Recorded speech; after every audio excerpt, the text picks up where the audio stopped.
மாதம் பௌர்ணமி நேரம் முத்துரதங்கள் ஊர்வலம் போகும். தட்டுங்கள் திறக்கப்படும், கேளுங்கள் கொடுக்கப்படும். யார் சொன்னா? எல்லாரும் சொல்லுவாங்க. இயேசுபிரான் அவங்க. இன்னொரு மகான் சொல்லியிருக்கிறார் என்னன்னா, தட்டாமலே திறவுங்கள், கேளாமலே கொடுங்கள். ஆமாம், ஏன் உன் தம்பி உன் அக்கா தங்கச்சி பட்டியாக கிடக்குறாங்க, அவர்கள் உன் கதவை தட்டுனே எப்படிப்பா நீ எதிர்பார்க்குற? சொந்தக்காரன் இருக்கான் இவங்க எல்லாம் கஷ்டப்பட்டுக்கிட்டு இருக்கப்போ உன்னுடைய ரத்தம், உன்னுடைய உறவுகள், உன்னுடைய இனம், உனக்குள்ள கௌரவமும் உனக்குள்ள இருமாப்பும் அவர்களுக்கும் இருக்கும். அவர்கள் இந்த வறுமையில் ஒன்று பார்க்கணும்னு எதிர்பார்க்காதப்பான்னு சொல்லி ஒரு சொன்னார். யார்? நபிகள் நாயகம்.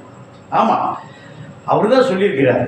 இந்த மாதிரி பசி, இப்பொழுதெல்லாம் நோன்பு இருக்கிறார்கள், பசியோட கொடுமையை ஒவ்வொருவரும் உணர வேண்டும், அது ஏழைகள் கொடுக்க வேண்டும்.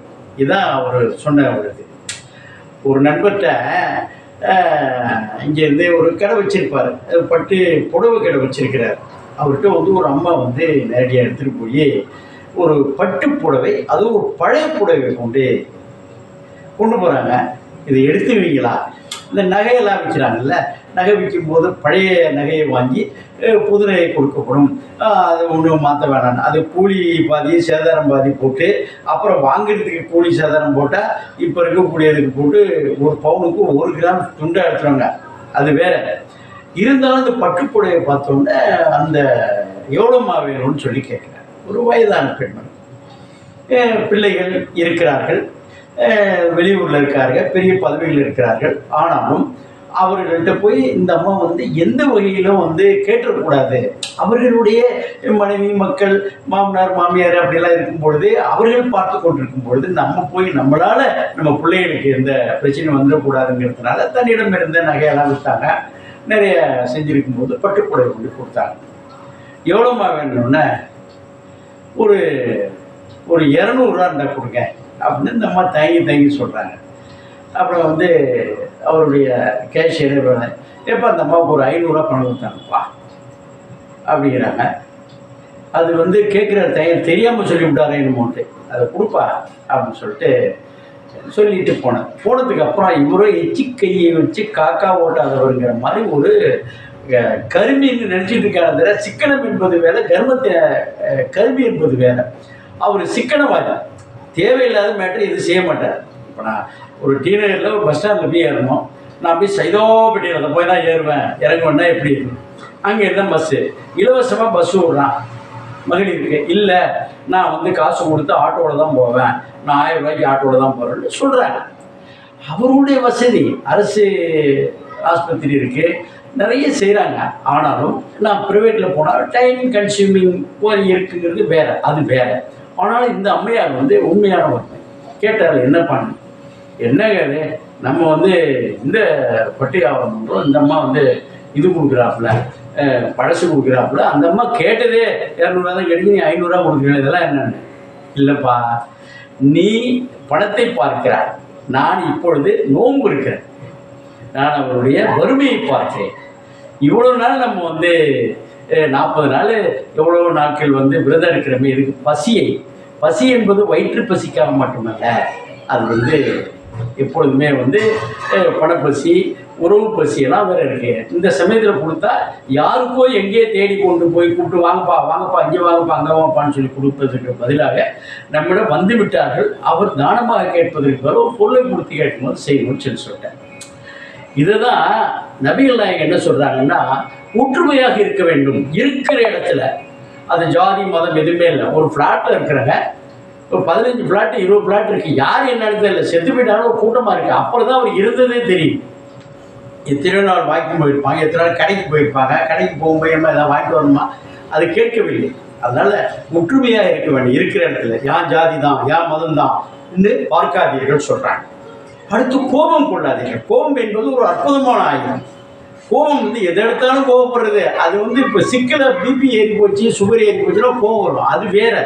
இருந்தாலும் கோபத்தை கட்டுப்படுத்துங்க. அடுத்தவங்க சொல்றாரு, இது மாதிரி உறவுகளை அதாவது ஒரு இறந்து விடுகிறாருன்னு செய்யாரா, அவர் என்ன ஜாதி என்ன மதம் பழக்கமானாங்களா அந்த இறுதி ஊர்வலத்தில் கலந்து கொள்ளும் அவர் சொல்றாரு.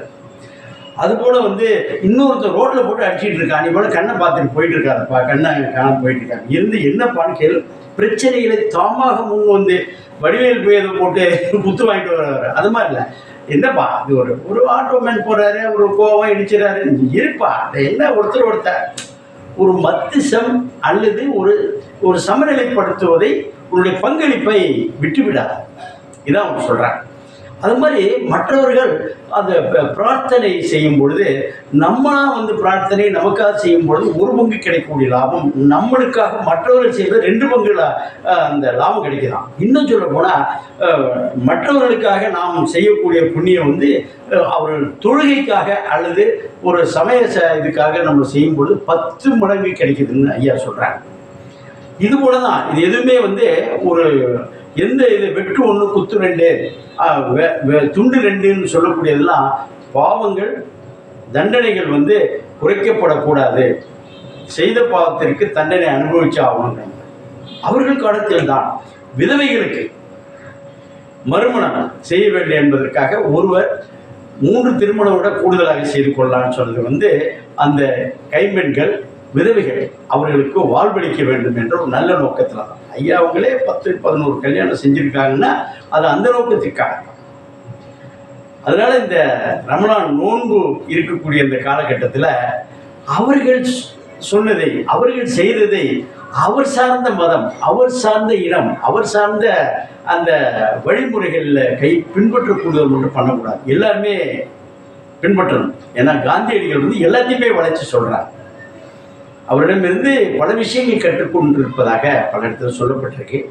அதனால் இந்த ரமலான் நோன்பு விஷயத்தில் அவர்கள் சொன்னதில் 10 விடயங்கள் சொல்லியிருந்தாலும் அதில் 1-2வது இந்த சமயத்தில் அந்த மதத்தினர் செய்வதை விட மற்றவர்களை எடுத்துக்கொண்டோமானால் பெரியவர்கள் சொன்னதை பெருமாள் சொன்னது மாதிரின்னு நபிகள் நாயகன் சொன்னதையே நல்ல செய்தியாக எடுத்துக்கலாமே.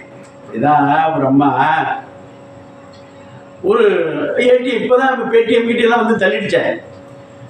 அது பணம் வந்து திடீர்னு காணா போயிடுச்சு. என்னடா அங்கே போய் வேடிக்கை பார்த்தாக்கா அந்த அம்மா போய் பேங்க்கில் போய் ஏகப்பட்ட ரகலை பண்ணிகிட்டு இருக்காங்க. இருந்து பேங்க்கில் போய் எப்படி நீங்களாம் எடுத்துட்டீங்களா, இதெல்லாம் அது பண்ணிட்டீங்களா, இது பண்ணிட்டீங்களா போட்டு கத்தி கொத்தரி எல்லாம் பண்ணியாச்சு. போலீஸ் கம்ப்ளைண்ட் பண்ணியாச்சு, எல்லாம் பெரிய என்கொயரி நடக்குது. அதை யார் அந்த பணத்தை அக்கௌண்ட்லேருந்து எடுத்துப்பான்னு நினைக்கிறீங்க? அப்படி செல்ல புதல்வர் ஒன்றும் இல்லை, எப்படி இருக்குன்னு தினமும் சொல்லிக் கொடுப்பா அப்படின்னு சொல்லியிருக்காங்க. அந்த கோட் நம்பர்லாம் தம்பியாக பண்ணியிருக்கிறான். ஒரு 8வது படித்த பையன். அவங்க வானம் விட்டுட்டான், எடுத்து போய் பண்ணி அம்மா தூங்கிட்டு இருக்கிறப்போ அம்மா வச்சுட்டு குளிக்கிறப்ப எடுத்து வானம் விட்டான். என்ன செய்ய முடியும்? பார்த்துக்க.